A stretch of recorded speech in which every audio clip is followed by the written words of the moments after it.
salvação Quando eu somente sentir após a vontade, morte. Não tem procurarei ser crente. Eu tenho notado que Deus age de modo cruel. Deixe de lado seus sentimentos, emoções e tom.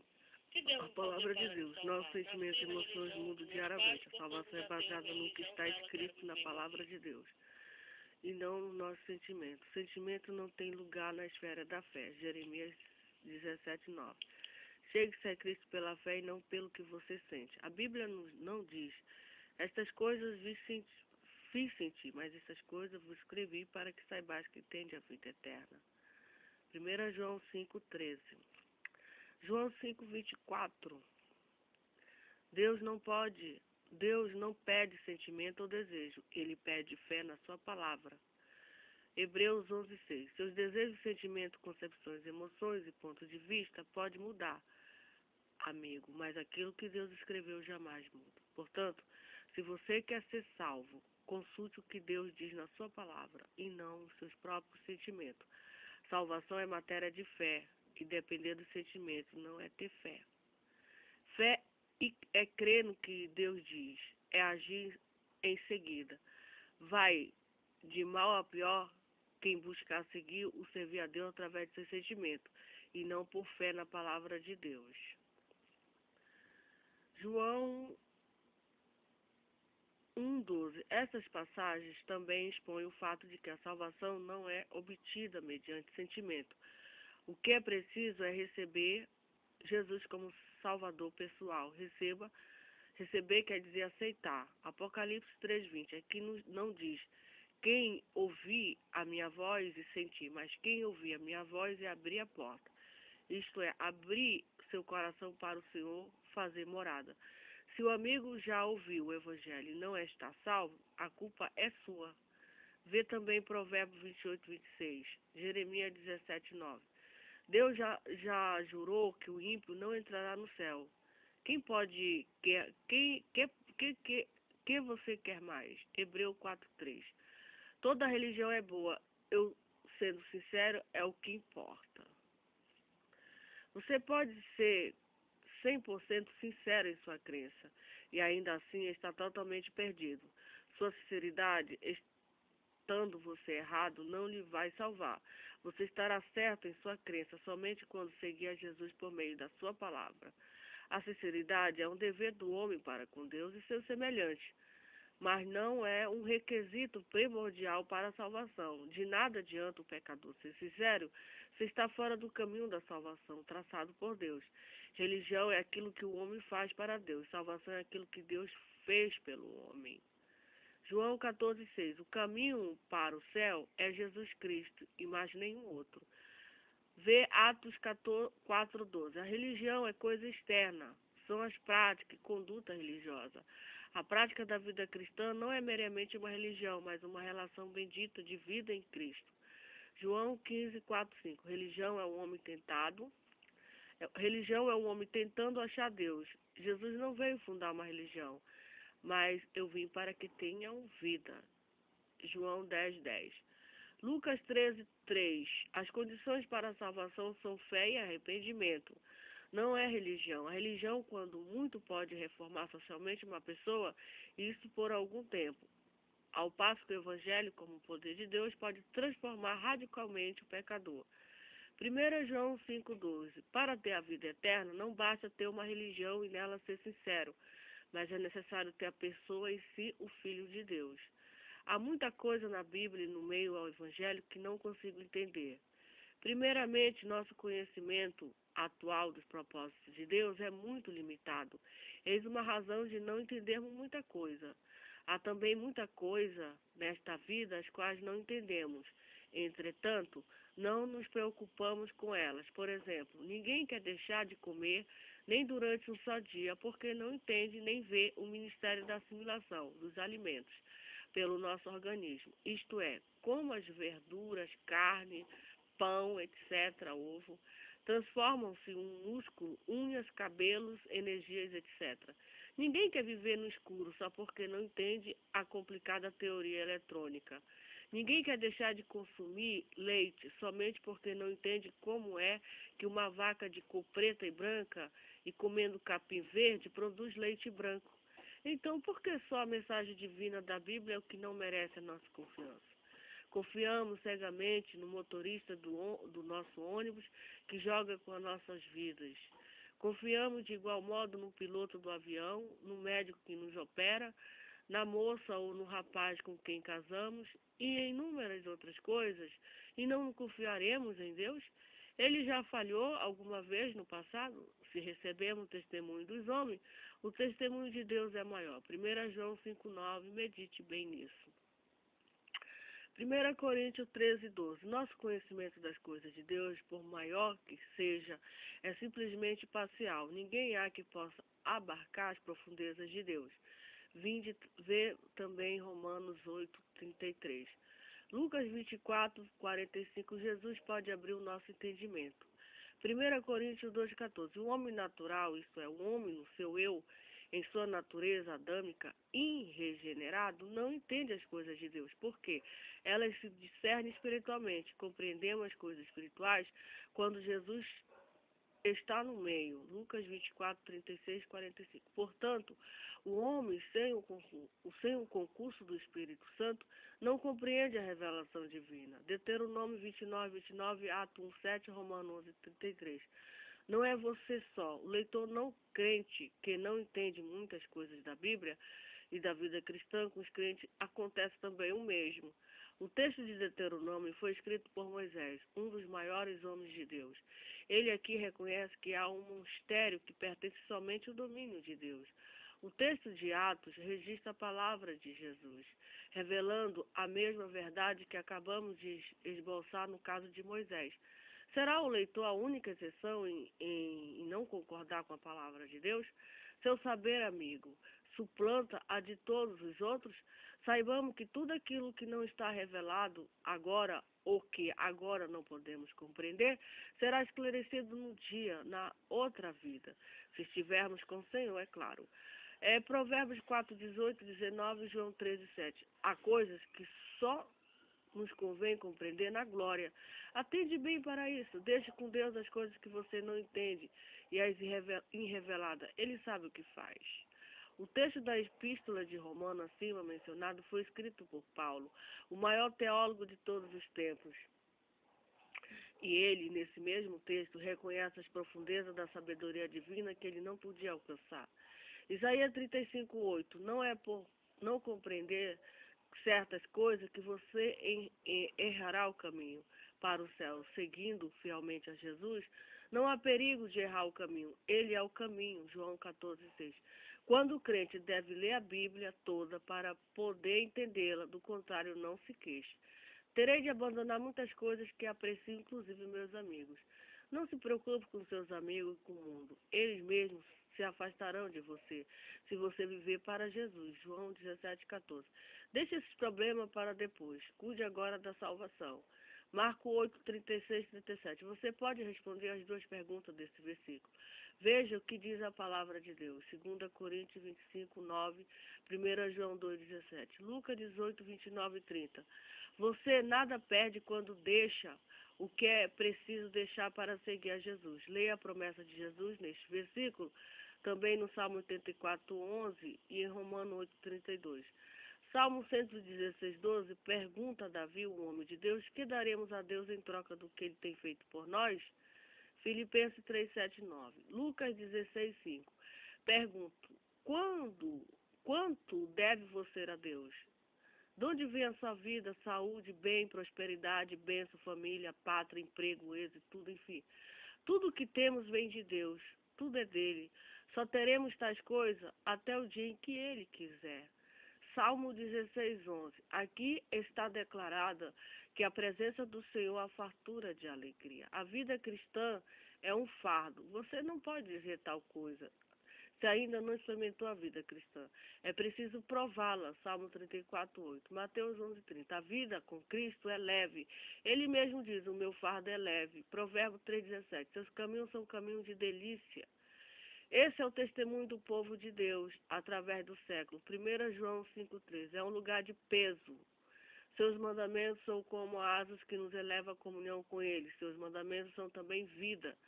João 12:50. Veja também Salmo 19:9 e 10. Já sou filho de Deus e Deus é amor. Ele não vai condenar um ser humano que veio dele. No fim de todos seremos salvos. No fim todos serão salvos. Realmente, Deus não condena ninguém. O homem é que se condena a si próprio, a si mesmo, quando rejeita o Salvador Jesus. Palavra de Deus, que é a autoridade final nesse assunto, não diz que Deus é amor e não diz que Deus é amor e não vai condenar ninguém. Esse desejo do coração humano parece muito bom, isto é, que todos sejam salvos sem exceção, mas isso não é o que afirma a palavra de Deus. Se fosse assim, como muitos pensam a vida futura no céu, seria pior do que na terra. Temos de nortear-nos pela palavra de Deus e não pelo que o nosso coração sente. Salmo 1:5, Marcos 16:16. João 3:18, Deus mesmo não condena ninguém. Os homens é que se condenam a si mesmo. Quando rejeitam a Cristo como Salvador, quando alguém recusa o Salvador, Jesus está fechando a porta do céu para si mesmo. Aliás, Jesus, quando alguém recusa o Salvador Jesus, está fechando a porta do céu para si mesmo, pois Jesus é essa porta. João 10:9. João 12:48. Essa é uma passagem onde vemos que Deus deu ao homem livre-arbítrio. Tudo depende da escolha que fizemos. Salvação, aceitando o Salvador, perdição, rejeitando. Ora, se alguém me avisa perigo, eu continuo avançando, quem é o culpado da morte? Lucas 13:3. A simples leitura desse versículo mostra como é falsa a premissa da desculpa acima. O certo é arrependimento ou perdição. Mateus 18:3. Segundo Pedro 2:4, este versículo é mais uma confirmação do que acabamos de dizer. Isto é, que a premissa de que Deus, por ser amor, não deixará ninguém ir para o inferno. João 1:2. Logo, quem são os filhos de Deus? Qualquer um é um filho de Deus. Você ser perseguido, zombado, observado, visado. Eu vou ser perseguido, vou ser zombado, vou ser observado e visado. É preciso saber que o sofrimento é uma escola. Salmo 119:71. Ele faz parte da vida cristã aqui na terra. Pode ser uma bênção. Foi na prisão que José tonificou sua alma com ferro. O vaso de barro tem de passar pelo forno na sua fabricação. As estrelas só brilham à noite. Se o sol brilhasse sempre sobre nós, ficaríamos loucos. 1 Pedro 2:21. Jesus sofreu primeiro por nós, deixando-nos exemplo. O discípulo não pode ser mais que o seu mestre. Tudo que alguém vier a sofrer por Jesus, ele já sofreu primeiro por essa pessoa. Marcos 8:38. A sua sorte na eternidade, caro leitor, depende também da sua coragem agora. É justo ter vergonha daquele que tudo fez por nós? Ele sofreu publicamente. Romanos 8:18. Tudo o que sofremos pelo Senhor aqui na terra será suplantado com o que dele vamos receber. Aqui neste versículo, Paulo, após sofrer açoites, prisões, apedrejamento, etc., considerava as perseguições como coisas insignificantes. Se o sofrimento não atingir, lembremos-nos da glória que nos vai ser revelada. 2 Timóteo 3:12. A declaração bíblica aqui é que todos os justos sofrerão tribulação. Sofrem tribulações, uns de uma maneira, outros de outra. Porém, quer ser uma exceção quando a Bíblia diz todos. Outros textos para ler. Salmo 34:19, Provérbios 29:25, Atos 14:22, Apocalipse 2:10. Atos 5:41. Para o crente, deve ser um privilégio poder sofrer por seu Senhor. Que o sofrimento do crente nunca seja conforme vem descrito em 1 Pedro 4:15. Hoje não, mais tarde. Vê Atos 17:30. Agora. Lucas 12:9-20. O jogo mais perigoso do mundo é este, o de jogar com o destino eterno da alma. Há muita gente hoje no inferno que tinha a intenção de ser crente um dia. Pode ver em Provérbios 27:1, Tiago 14:13-14. Você, amigo, tem um encontro marcado com Deus e não pode evitá-lo. Salmo 139:7. Será horrível ter de jurar fidelidade a Deus quando já for tarde demais? Isaías 45, 23. Josué 24, 15. Um dia da decisão para Cristo é hoje. O amanhã pertence ainda ao futuro. V. 2 Coríntios 6, 2. Provérbios 28, 29, 1. Existe um limite. Cuidado, não é para sempre que Deus insiste com o pecador. Ele não é obrigado a dar aviso prévio como os homens fazem aqui na terra. Note essas expressões da palavra de Deus. O tempo aceitável. Há um tempo aceitável. Buscar o Senhor quanto se pode achar. Muitos procurarão entrar e não poderão. E agora, por que vocês demoram? Quem está retardando a sua ida a Jesus? Mas agora tu és meu. Deus pensa em agora. O questionário. Aprenda de memória as referências e textos das passagens citadas. Junto a cada desculpa abaixo, trata-se de desculpas e objeções do pecador ante o Evangelho. Para mim não há solução, Deus não me aceita mais, sou o pior dos pecadores. Essa religião é muito fina para mim, vou regenerar-me primeiro. Quando eu sentir vontade, procurarei ser crente. Toda religião é boa, eu sendo sincera é o que importa. Há muita coisa na Bíblia e no meu Evangelho que não consigo entender. Terei de abandonar muitas coisas que aprecio, inclusive meus amigos. A vida cristã é um fardo, já sou filho de Deus e Deus é amor. Ele não vai me condenar, ele não vai condenar um ser humano que veio dele. No final todos serão salvos. Você perseguido, zombado, observado, visado. Hoje não, mais tarde. Não vejo necessidade de ser crente, creio em Deus e procuro sempre fazer o bem. Sou tão bom quanto posso. Bom, humanamente falando, você poderá ser mais salvo. Você poderá ser mais salvo? Não. O seu pensar é obra de Satanás. Ele é que diz que somos bons mesmo sem aceitarmos Jesus Cristo como nosso Senhor e Salvador. Você, sem Jesus, é um pecador perdido. Não importa quanto bom você seja. A salvação não vem por aquilo que estamos fazendo, obras, justiça, isto é, obras da lei, mas por aquilo que Jesus já fez por nós. Trata-se de justiça de Cristo, descrita em Romano. A este grupo também pertencem os que são sinceros em seus esforços para viver uma vida agradável a Deus. Porém, sem saber o que é realmente a vida cristã, queremos operar a justiça própria mediante boas obras em uma vida regrada, julgando que este é o caminho da salvação.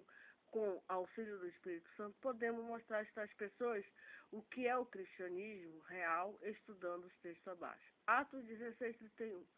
Boas obras, moral, etc. não tem valor para a salvação. O que importa é crer em Jesus Cristo, confiando nele como único Salvador. A salvação não é por obras, é por fé. Romanos 4, 3, 5. Não se ganha a salvação por trabalho ou merecimento. É uma dádiva de Deus e não um pagamento por um serviço ou esforço que fazemos. Efésios 2, 8, 9. Até a fé mediante a qual somos salvos vem de Deus. A salvação é, pois, inteiramente de Deus. A parte do homem é apenas crer e aceitar a salvação. Isaías 64, 6. Nossa justiça, por boa que seja, não é comparável nem a pano, mas sim a trapo e a si mesmo imundos. Provérbio 1, 24, 31. Esta mensagem é muito apropriada para os indiferentes. Há muitos que dão a desculpa acima, movido tão somente por indiferença. Nota, as perguntas que seguem são muito oportunas para serem feitas na ocasião. Adiante-se ao pecador que a resposta só pode ser sim ou não. Você, o senhor, a senhora, crê que existe um Deus criador de todas as coisas? Sim ou não? Crê na existência do diabo? Sim ou não? Crê no prosseguimento da vida após a morte? Sim ou não? Crê na que a Bíblia ensina sobre a vida após a morte? Sim ou não? Crê no inferno literal do fogo ardente? Sim ou não? Crê no céu com as ruas de ouro, como a Bíblia declara? Sim ou não? Crê que morrerá um dia e comparecerá perante Deus? Sim ou não? Crê que os salvos irão para o céu, os perdidos para o inferno? Sim ou não? Deseja ir para o inferno? Sim ou não? Deseja ir para o céu? Sim ou não? Pode salvar-se a si mesmo? Sim ou não? Crê que Jesus pode salvá-lo? Sim ou não? Está pensando em obter a salvação somente após a morte? Sim ou não? Tem certeza de que está vivo amanhã? Sim ou não? Tem certeza de que estará vivo até hoje? hoje até ao pôr do sol? Não sei. Não sabe se estará vivo amanhã. Não devia aceitar o Salvador Jesus agora mesmo? Você tem alguma razão, desculpa, para não aceitar o Senhor Jesus agora mesmo? Note as mudanças de tratamento, você, para Senhor, Senhora, dependendo do grau de conhecimento, intimidade e idade do pecador. O crente deve obedecer a Deus, não porque a obediência o salve ou conserve salvo, mas para manifestar o seu amor ao Senhor. Acho que se eu me tornar um crente, não ficarei firme. Romanos 14, 4. Aqui a palavra de Deus diz que Deus é poderoso para afirmar, se Jesus tem tantos interesses em salvar o pecador, abandoná-lo e depois de salvá-lo, lê também Ezequiel 36, 24, especialmente o versículo onde Deus mesmo diz, farei que andeis nos seus estatutos. Aleluia.